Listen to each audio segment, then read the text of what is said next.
Programação da BMC News, 11 horas e 40 minutos. Quero voltar com o Vandique Silveira, até para entender um pouco da tua leitura, Vandique, todo esse cenário, né, depois da decisão ali de Emmanuel Macron de dissolver o parlamento. A gente sabe o quanto isso também é uma manobra arriscada, vamos dizer assim. Historicamente, essa estratégia nem sempre resultou em ganhos para quem a colocou ali, né, para os presidentes que a adotaram. Na sua opinião, quais são os cenários políticos mais prováveis que podem surgir diante dessas novas eleições na França e como a ascensão, inclusive, da extrema-direita ali poderia influenciar o futuro político da França? Paula, desde 1958, com a formação da Quinta República na França, houveram 3 casos de haver um presidente de um partido e um parlamento formado pela oposição, né? Isso chama-se de coabitação na França, onde você tem essa relação. A meu ver, como foi tão expressiva e esmagadora a vitória da direita, eu gostaria de fazer um parênteses aqui. As pessoas estão falando de extrema-direita porque as pessoas desconhecem o que é extrema-direita. Nós estamos falando de partidos que são de centro-direita, alguns mais à direita do que o centro, que não tem nada de extremistas, que são partidos que valorizam a cultura francesa, a língua francesa, os costumes franceses e uma série de outras questões que eles são conservadores. Mas a questão de ultradireita, com alt-right que o pessoal está falando, isso é uma maneira carregada politicamente para se referir aos partidos. Não, mas voltando aqui à questão, a meu ver, uma vez que foi acachapante a vitória dos partidos de direita, e principalmente da Marine Le Pen, que ganhou mais do que o dobro de posições no Parlamento Europeu do que o governo francês, hoje nós temos, do que o partido do governo francês, né, foi 31%, e eles ficaram com quase 15%, 15%, mais do que o dobro. Com isso, obviamente, não existe muito espaço para que o Macron possa governar sem chamar uma nova eleição. No entanto, ele está eleito até 2027, ele tem mais 3 anos de mandato. Ele não tinha que fazer isso.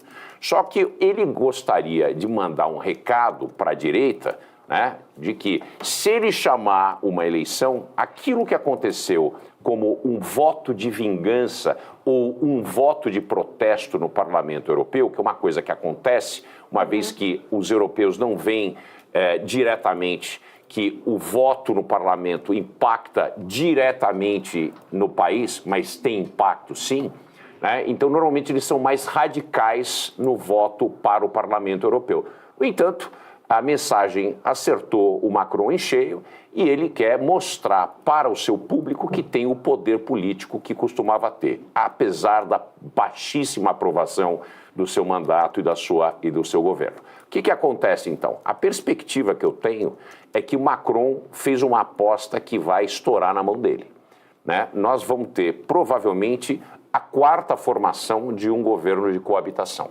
Com isso, Macron será alijado de decisões e participação em questões domésticas e vai ficar como uma figura mais decorativa do governo para assuntos internacionais e representante do governo. Vandique, existe uma preocupação até mesmo com essa onda de uma direita um pouco mais até mesmo protecionista na Europa, não só na França, mas em vários países, que possa afetar relações comerciais, inclusive com o Brasil. Não só comerciais, mas também até questões imigratórias. E, claro, aquele acordo União Europeia-Mercosul pode subir no telhado. Como que você vê essa ascensão na Europa e os impactos no Brasil e se isso efetivamente pode trazer uma preocupação um pouco maior aqui para nós? Felipe, não tem nada de novo aí, né? Os partidos de direita são contrários, né, à imigração e eles são contrários também a todo e qualquer tipo de acordo econômico que não valorize a indústria local.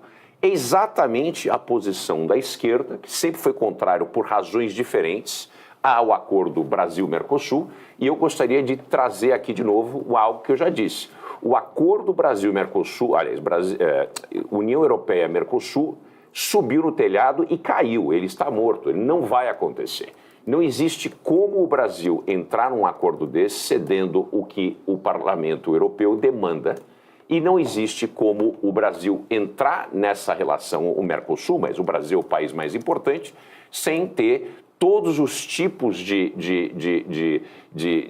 investimentos socioambientais que são impossíveis de serem feitos no Brasil hoje.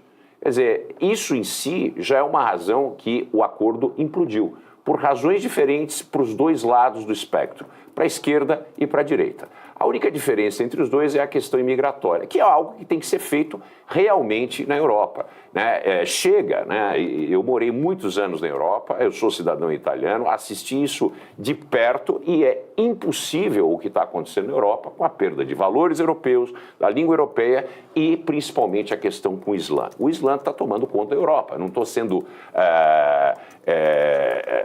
eu estou dizendo que existem movimentos muito sérios em países onde, principalmente, por exemplo, na Inglaterra, na França e na Bélgica, onde o Islã, né, ainda bem, a Inglaterra, o Reino Unido é fora da União Europeia, mas são assim, muito forçadas as atitudes pró-islamista dentro desses países. Existem regiões, por exemplo, de Bruxelas, que pessoas não islâmicas não são bem-vindas. Existem regiões de Paris, como Saint-Denis, que é apenas 20 quilômetros do centro de Paris, que, pelo amor de Deus, a situação é impossível você conseguir caminhar nas ruas sendo uma pessoa de uma fé diferente ou que não seja, obviamente, muçulmana. Os europeus colocaram um fim nisso, demandaram que existam mudanças radicais, principalmente com a questão da imigração. É certo ou errado? Existem razões para ambos os lados estarem certos. Não pode existir um processo imigratório sem que as pessoas tenham um interesse em se aculturar ao país onde elas vão entrar, que elas falem a língua do país e que venham com competências que o país carece. Você não pode importar um bando de gente ou deixar essas pessoas entrarem, que elas vão ficar viciadas e penduradas nos sistemas de suporte social que esses países têm, que são extremamente benéficos às pessoas que ficam lá. Então esse é um problema muito sério que a Europa tem e que também tem a ver com o problema fiscal desses países que fazem parte, são os 27 países da União Europeia.